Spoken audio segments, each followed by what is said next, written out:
So hello guys, my name is Sachin Mishra. Today I will explain you one word substitution. So let's start without any time pass. First, let's see first one. A man who hates women, misogynist.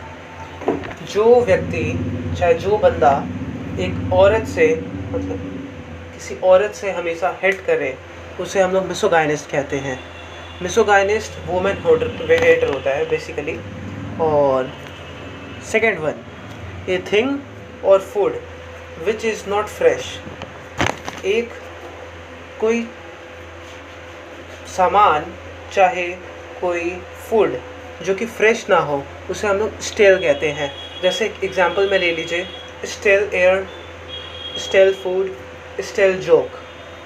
So next third one ऐसा कुछ है. Place where wine is made. Brewery होता है जहाँ पे beer house भी कहा जाता है. ब्रीवरी जहाँ पे बियर बनते हैं, चाहे बियर बॉटल्स बनते हैं. बेसिकली एक company that makes beer is called brewery. Next, a person who is talkative. A person who is talkative उसे हम लोग क्या कहते हैं? गैरुलस कहते हैं. गैरुलस वो चीज़ है कि एक बंदा जो बातूनी हो, वो जो टॉकेटिव हो, हम लोग उसे गैरुलस कहते हैं. और चलिए next,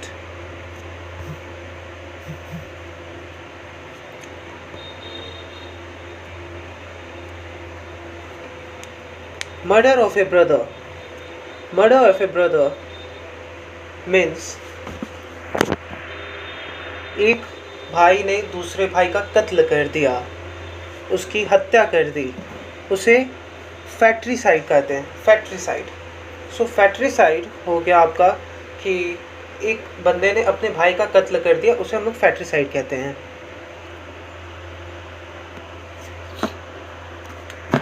so next, murder of one self, suicide. जैसा कि आपने सुना होगा कि हमेशा न्यूज़ में आते रहते, इसने सुसाइड कर लिया, उसने सुसाइड कर लिया. कोई एक्टर चाहे कोई भी पर्सन ने सुसाइड कर लिया, ऐसा आप लोग न्यूज़ सुनते होंगे. तो खुद की जान ले लेना, आत्महत्या करना, उसे हम लोग क्या कहते हैं? सुसाइड कहते हैं. और सबसे बड़ा बात कि अगर आपको वन वर्ड सब्स्टिट्यूशन अगर हमेशा ज़िंदगी भर के लिए आपके काम में लाना है और अपने दिमाग में सेट कर लेना है, तो आपको एक चीज़ को तवज्जो देनी पड़ेगी. और वो चीज़ है कि आपको रूट वर्ड मेथड और लिंकिंग मेथड, ये एक बहुत बेसिक चीज़ है. अगर ये आप याद रखते हैं, ये बेसिकली रूट वर्ड मेथड वो हुआ कि आप किसी चीज़ को रिलेट करके, किसी चीज़ का एक अपने मन में ड्राइंग बना के और उसको किसी इजी वे में आप याद कर लो, उसे रूट वर्ड. और चाहे किसी के थ्रू याद कर लो, उसे लिंकिंग मेथड कहते हैं. सो अब हम लोग नेक्स्ट कहाँ थे? Seventh, murder of a man, homicide. Murder of a man, एक आदमी की हत्या कर देना, homicide. Murder of a man मतलब इलीगली हत्या कर देना. The illegal killing of one person by another is called homicide. Next, killing one's wife, uxoricide. Use थोड़ा साइलेंट है. और uxoricide, killing one's wife. Uxoricide मतलब हो गया कि अपनी वाइफ का ही कत्ल कर देना. A man who kills his wife is called uxoricide. Ninth, next number, the killing of a whole group, genocide. The killing of a whole group, जैसे कि वॉर में होता है नरसंहार, जिसे हम लोग कहते हैं अपने हिंदी भाषा में नरसंहार, चाहे जीव हत्या, वैसे ही बहुत सारे ग्रुप ऑफ पीपल्स का एक बार में हत्या करना, उसे हम लोग कहते हैं जेनोसाइड। ज़्यादातर बेसिकली ये वॉर में आप देख सकते हैं। Killing of a whole group of a person is called genocide. Next, one place for keeping birds, aviary. One place where birds are kept, aviary. So aviary वो जगह है, जैसे हम लोग अपने घर पे रहते हैं तो हम लोग होम बोलते हैं, लेकिन उनका एवियरी कहा जाता है।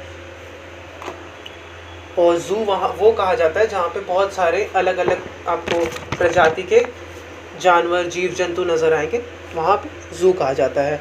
तो ये एवियरी हो गया, इसमें खाली अलग अलग पक्षियाँ रहते हैं। उसके बाद next, one place for keeping बीज, एपियरी। एवियरी और एपियरी में हमेशा याद रखिएगा कि उसमें AVIARY होता है, इसमें APIARY होता है। बर्ड्स में एवियरी, बीज में एपियरी। सो जहाँ पे बीज रखा जाता है, जहाँ पे हनी फार्मिंग किया जाता है, वहाँ पे एपियरी, वो एपियरी, बीज लोग को एपियरी में रखा जाता है। Next, the study of birds, ornithology. जो बर्ड्स की स्टडी करते हैं, बर्ड्स के रिसर्चर होते हैं, उनके बारे में जानने का कोशिश करते हैं, उनके बारे में स्टडी करते हैं, ये अलग से सब्जेक्ट होता है, उन्हें कहा जाता है ऑर्निथोलॉजी। ऑर्निथोलॉजिस्ट भी होते हैं। Fear of height, acrophobia. कितने आपने देखा होगा कि स्काई डाइविंग करते वक्त कितने जन को डर लगता है और वो फिर पीछे हट जाते हैं स्काई डाइव फ्लाइट से, और चाहे फ्लाइट से किया जाता है स्काई डाइविंग। सो हाइट से किसी को डर लगे, कोई बिल्डिंग के छत्ते पे खड़ा हुआ उसे डर लग रहा है, मतलब एक्रोफोबिया है उसे, मतलब वो बहुत डरता है तो उसे एक्रोफोबिया है। फोबिया एक तरह का डर होता है और एक्रोफोबिया मीन्स हाइट। एक्रो से आप समझ सकते हैं जैसे एरोप्लेन होता है, वैसे आप लिंकिंग मेथड यहाँ पे इस्तेमाल कीजिए। एक्रो एक हाइट है जहाँ से आदमी को डर लगता है, उसे कहते हैं acrophobia, fear of Heights.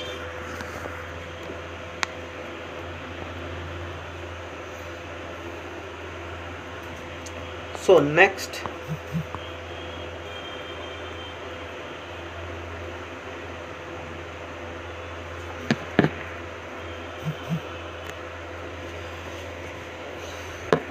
the highest point, Zenith और पैरामाउंट। जैसे कोई पीक होता है, चाहे कोई माउंटेन होता है, जैसे माउंट एवरेस्ट है, तो कहते हैं कि ज़ेनिथ और पैरामाउंट, जो टॉप होता है उनका, माउंटेन्स का, उसे ज़ेनिथ या पैरामाउंट कहते हैं। So next, one man who hates marriage, misogamist. जिस बंदे को शादी से नफ़रत है उसे हम लोग मिसोगैमिस्ट कहते हैं। खुदा ना खास्ता ये 100 में से कोई एक बंदा होगा ऐसा। One man who hates marriage, misogamist.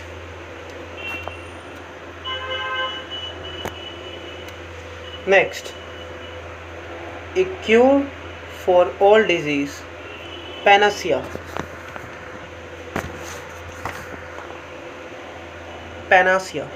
Panacea वो चीज़ है कि एक तरह का क्यूर ऑल डिजीज़, मतलब ये it comes from Greek goddess. ये जो पैनेसिया नाम है ये ग्रीक गॉडेस के नाम से आया है, और ये इसका मतलब होता है कि ये हर एक लाइलाज बीमारी का इलाज है। मतलब कोई भी हर चीज़ का हर बीमारी का इलाज है। काश कोरोना का भी इलाज होता। और सो next, one who cannot speak, डम। जैसे डम भी कैंडिडेट्स होते हैं, मतलब फियर करते हैं और चाहे कुछ बोलेंगे नहीं, और मतलब वो कुछ समझ भी नहीं पाते और नहीं बोल पाते हैं। One who cannot speak, you notice some people who cannot speak in very मतलब रिजर्व भी नहीं, वो अलग कैटेगरी में होते, उन्हें डम कहा जाता है।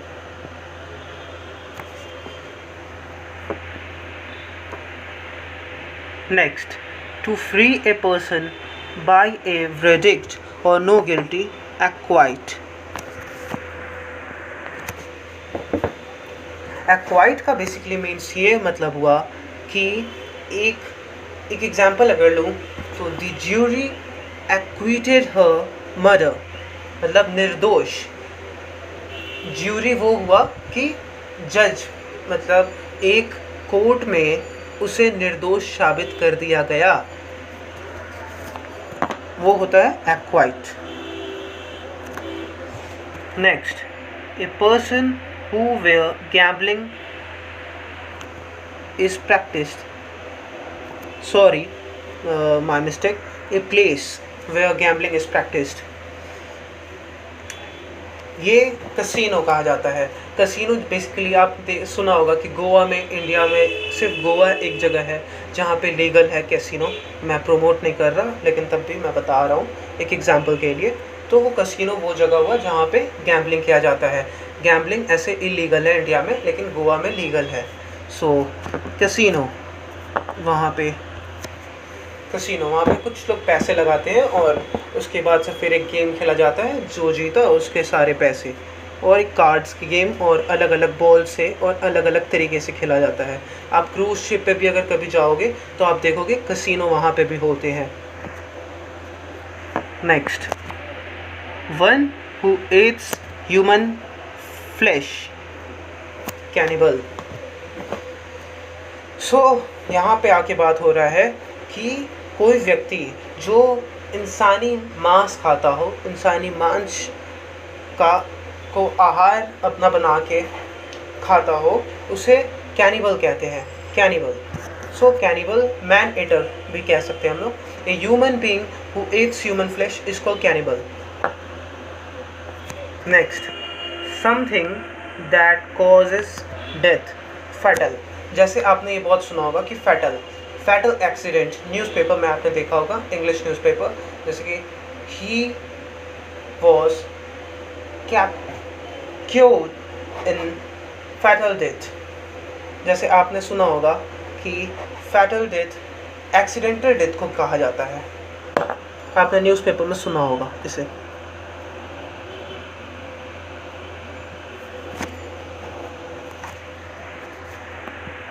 Next, who know one who does not mix freely with others, unsociable। अनसोशलेबल का मीन्स ये मतलब हुआ कि आदमी घुल मिल नहीं सकता, और लाइक इंट्रोवर्ट, वो एक्सट्रोवर्ट मतलब कहीं पे भी आराम से घुल मिल जाने वाला, फ्रेंडली, कहीं पे भी जाके वो अपना फ्रेंडली नेचर एक्सपोज कर सकता है, किसी से भी जाके बात कर सकता है। और इंट्रोवर्ट, रिजर्व्ड से भी ज़्यादा रिजर्व्ड, वो कहीं जाके अनफ्रेंडली होते हैं, वो लोग ज़्यादा बात नहीं करते, और ना ही अनसोशलेबल होते हैं, सोशलेबल नहीं होते हैं। So next, animals that feeds on plants, herbivorous. So यहाँ पे एक बहुत इंपॉर्टेंट चीज़ है कि animals that feeds on plants, जो एनिमल सिर्फ पत्ते खाते हैं उसे हम लोग हर्बीवोरस कहते हैं। इसी के साथ मैं थोड़ा एक्स्ट्रा बोल दे रहा हूँ, कार्निवोरस वो एनिमल होते हैं जो कि सिर्फ मीट एटर होते हैं, वो सिर्फ मीट खाते हैं और कुछ नहीं। और तीसरा चीज़, ओमनीवोरस वो होते हैं जो कि that eats both plants and meat, वो दोनों चीज़ खाते हैं, पत्ते भी और मीट भी, मांस भी। सो उन्हें ओमनीवोर कहा जाता है। ये आप लोग याद रखिएगा, ये पीडीएफ में नहीं है। So next, a number of stars group together, constellation वो हुआ कि a group of stars that appears to form a pattern or picture। Example में बताऊं तो like lion, the Leo, Taurus the bull means कि सांड के शेप का, और चाहे शेर के शेप का, चाहे आपने मछली के शेप का पीशियस देखा होगा। अगर आप लोग हॉरोस्कोप जानते होंगे, राशिफल, तो राशिफल भी उसी से डिराइव होके आया है। So basically from where horoscope derived. So star रहते हैं बहुत सारे आकाश में जो कि एक साथ एकत्रित होकर एक फॉर्म बनाते हैं, जो कि ऐसे शेप के रहते हैं। अलग अलग जानवर, जैसे शेर के शेप का लियो, बुल के शेप का टाउरस हम लोग कहते हैं। तो मकर, कर्क, सिंह हम लोग ऐसे बोलते हैं हॉरोस्कोप में। वही तो उससे हम लोग क्या बोलते हैं, कॉन्स्टेलेशन ऑफ स्टार्स, मतलब accumulation of stars. Next, one who lives among strangers, alien.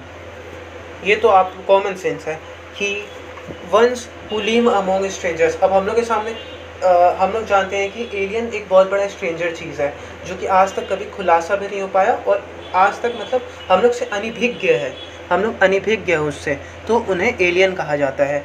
हम भी उनके लिए एलियन ही होंगे, दूसरे ग्रह के प्रवासियों के लिए।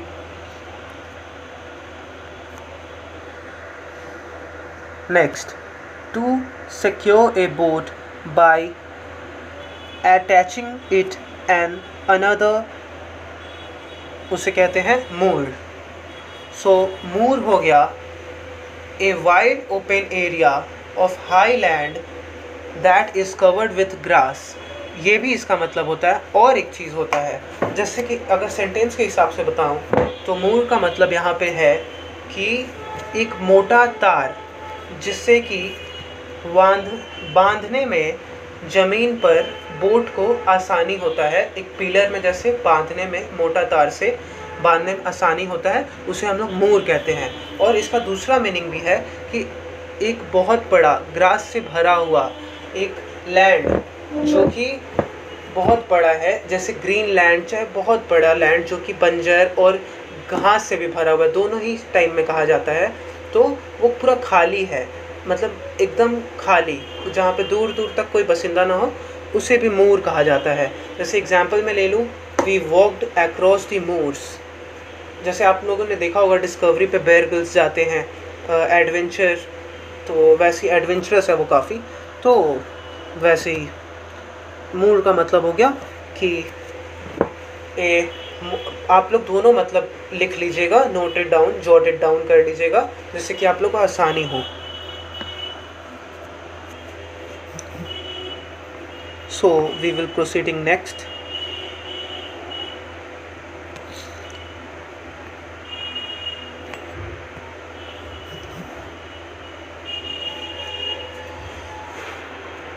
That which is not dated out, that which is outdated or out of use, obsolete.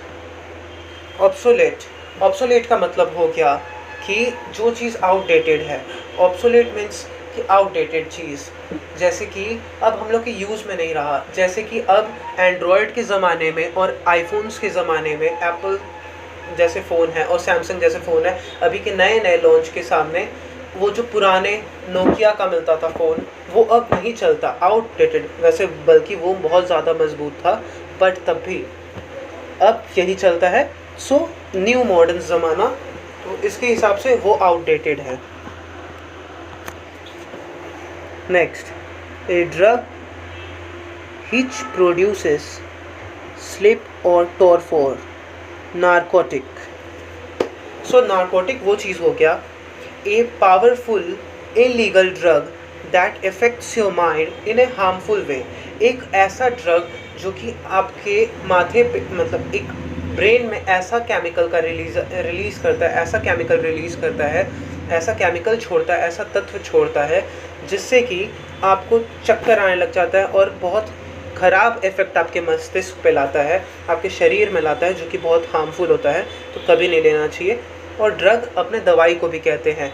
तो अगर उसके सेंस में कहें तो a drug that relaxes you, stop pain and makes you sleep, ऐसे भी। तो दोनों सेंस में एडवर्स इफेक्ट भी और डाइवर्स इफेक्ट दोनों हैं इसके। Next, A paper written by hand is called manuscript. So हाथ से लिखे गए चीज़ को, पुराने डॉक्यूमेंट्स को मैन्युस्क्रिप्ट बोलते हैं. अगर ऐसे बताएं तो एक copy of book, piece of music etcetera before it has been printed is called manuscript. और एक एग्जांपल में लूँ तो ए वेरी ओल्ड बुक और document that was written by hand is called manuscript. So next, a government by the officials, उसे कहते हैं bureaucracy. So bureaucracy basically means हो गया कि bureaucracy typically refers to an organization that is complex with multi-layered system and process. ये हो गया कि एक टिपिकल टाइप का, एक थोड़ा मतलब डबल लेयर्ड गवर्नमेंट. मतलब जैसे कि एक एग्जांपल अगर बताऊं तो हमें कठिनाई आती है. एक एग्जांपल बता रहा हूँ. Getting a visa involve a lot of unnecessary bureaucracy.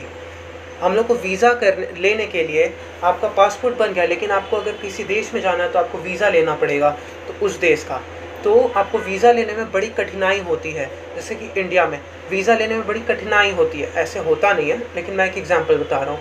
तो उसे ब्यूरोक्रेसी कहते हैं. नेक्स्ट, डिफ़िकल्ट और इम्पॉसिबल टू रीड, इलेजिबल. कोई चीज़ डिफ़िकल्ट और इम्पॉसिबल टू रीड है, कोई चीज़ इम्पॉसिबल. जैसे एग्जांपल में कहा जाए, your hand written is a quite illegible. किसी किसी की हैंड राइटिंग एकदम नहीं समझ में आती, जैसे डॉक्टर्स की. ऐसे मैं डॉक्टर्स की बुराई नहीं कर रहा हूँ, लेकिन तब भी तो उनकी समझ नहीं आती है हैंड राइटिंग, इसीलिए उसे इलेजिबल भी कह सकते हैं. ए disease which is spread by direct contact, contagious. Contagious वो चीज़ हो गया जैसे corona. With in a few months, मतलब अब तो ईयर्स बीतने को आ गए और ईयर्स बीत भी चुके हैं. अब वो एक साल 1 महीने का हो चुका है कोरोना. सो इंडिया में तो ये बहुत स्पीड से फैल रहा है, तो इसीलिए इसे कॉन्टेजियस कहते हैं. जैसे कॉन्टेजियस स्माइल भी होता है अच्छाई में कि ओ योर कॉन्टेजियस स्माइल्स मिसमराइजिंग मी. तो कॉन्टेजियस स्माइल मतलब अच्छा, मतलब आपका मतलब एक खतरनाक, मतलब एक बहुत अच्छाई में भी कहा जाता है और एक बुराई में भी यूज़ किया जाता है. जैसे कोरोना वायरस के लिए contagious virus spread all over India ऐसे कह सकते हैं. और योर कॉन्टेजियस स्माइल मिसमराइजिंग मी माई ऐसे. तो वो कॉन्टेजियस स्माइल हो गया कि आपका इतना अच्छा स्माइल जिसके वजह से सबको मतलब हंसी आ जाए, एक तरह से फैल रहा है, आपके हंसी की वजह से सबको हंसी आ रही है, उसे कॉन्टेजियस कहा जाता है. Hope you will get it my point. Hope you got it. और next, one who knows many languages, polyglot. So polyglot होता है आपका, पॉलीग्लॉट वो चीज़ है जिस बंदे चाहे बंदी को बहुत सारे लैंग्वेजेस आते हैं, एक से ज़्यादा लैंग्वेज आते हैं, उसे पॉलीग्लॉट कहते हैं. Next, a game in which no one wins, drawn. आप जानते हैं जैसे बास्केटबॉल हो गया, क्रिकेट हो गया. ऐसे क्रिकेट में तो बहुत कम देखने को मिलते हैं, लेकिन होते हैं ऐसे. तो ड्रॉ, मैच ड्रॉ हो गया, सो ड्रॉन हो गया, तो वही उसे कहते हैं, मतलब कि कोई नहीं जीता, दोनों पार्टी में से कोई नहीं जीता, मैच ड्रॉ हो गया. दोनों का या तो सेम पॉइंट हो गया और टाइम ख़त्म हो गया, उसे ड्रॉ कहते हैं. तो you get it my point. So will proceed next. So an instrument use to record sound, phonograph. So आप जानते होंगे, आपने सुना होगा ग्रामोफोन्स के बारे में, जो कि 1870s के टाइम में चलती थी. सो मुझे मतलब याद है कि मैंने एक आर्टिकल में पढ़ा था कि वो 1870s से 1980s तक चली थी ग्रामोफोन्स. आज भी कितने म्यूज़ियम में रखा हुआ है. तो उसमें ऑडियो म्यूज़िक रिकॉर्ड करने के लिए वो यूज़ होता था. अब आजकल के ज़माने में तो मोबाइल में रिकॉर्डर है जैसे कि हम लोग यूज़ करते हैं, लेकिन उस टाइम में ग्रामोफोन हुआ करता था म्यूज़िक सुनने के लिए. बहुत सुंदर हुआ करता था. आजकल म्यूज़ियम और बहुत बड़े बड़े महलों और होटलों में रखा जाता है. So which helps to record music is called gramophone. मतलब सॉरी फोनोग्राफ। एग्जाम्पल में आप लोग ग्रामोफोन लिख सकते हैं आप लोग को याद रखने के लिए। So next, one who cannot be corrected, incorrectable, incorrigible, sorry, my pronunciation mistake happened. One who cannot be corrected, incognizable. Incognizable का मतलब हो गया कि used about a person behavior, किसी पर्सन के बिहेवियर बुरे, बहुत बुरे बिहेवियर को दर्शाने के लिए यूज़ किया जाता है incorrigible. So very bad behaviour, too bad to be corrected, चाहे इम्प्रूव्ड, तो इनकॉग्रेबल उसमें यूज़ होता है। Next, that which can not be believed, incredible. आपने सुना होगा in my incredible experience, oh alas, तो एलास नहीं सॉरी माफ़ कीजिए, तो दोनों में यूज़ होता है इनक्रेडिबल, जिसमें अचंभा होना, मतलब अनबिलीवेबल भी कह सकते हैं आप लोग। सो इम्पॉसिबल और very difficult to believe. Next, a well experienced person, veteran. A well experienced person वो हुआ जो कि बहुत ज़्यादा एक्सपीरियंस, जैसे ही has been teaching from 8 years, since 8 years, तो 8 साल का उन्हें एक्सपीरियंस है, उन्हें बहुत एक्सपीरियंस है, वैसे तो वेटर्न उन लोगों को कहा जाता है, a well experienced person. So next, a young women who is not married, maiden. Maiden मतलब हुआ कि जो एक नवयुवकी जिसका शादी नहीं हुआ है, हम लोग उन्हें मैडन कहते हैं। So we will proceeding next. As you see,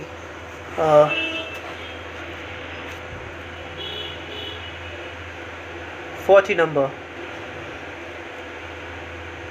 An office for which no salary is paid, honorary. जिस ऑफिस में कोई सैलरी नहीं दिया जाता उन्हें ऑनरी कहते हैं, नॉट पेड। एच साइलेंट है इसीलिए हम लोग ऑनरी बोलेंगे, ऑनरी, लेकिन लिखेंगे एच, तो ये चीज़ हमेशा याद रखिएगा, साइलेंट है वो। जिस चीज़ में आपको कोई तनख्वाह नहीं दिया जाता, जिस ऑफिस में आपको कोई तनख्वाह नहीं दिया जाता, उसे हम लोग ऑनरी कहते हैं। Next, one who is irrelevant towards God, बेल्समश। बेल्समश वो होता है ईश्वर के प्रति अनादर दिखाने वाले, जो कि नास्तिक भी आप उन्हें कह सकते हैं, जो कि ईश्वर पे भरोसा भी नहीं करते और उनकी निंदा चाहे ऐसे घृणा उनसे करते हैं, तो उन्हें बेल्समश कहते हैं।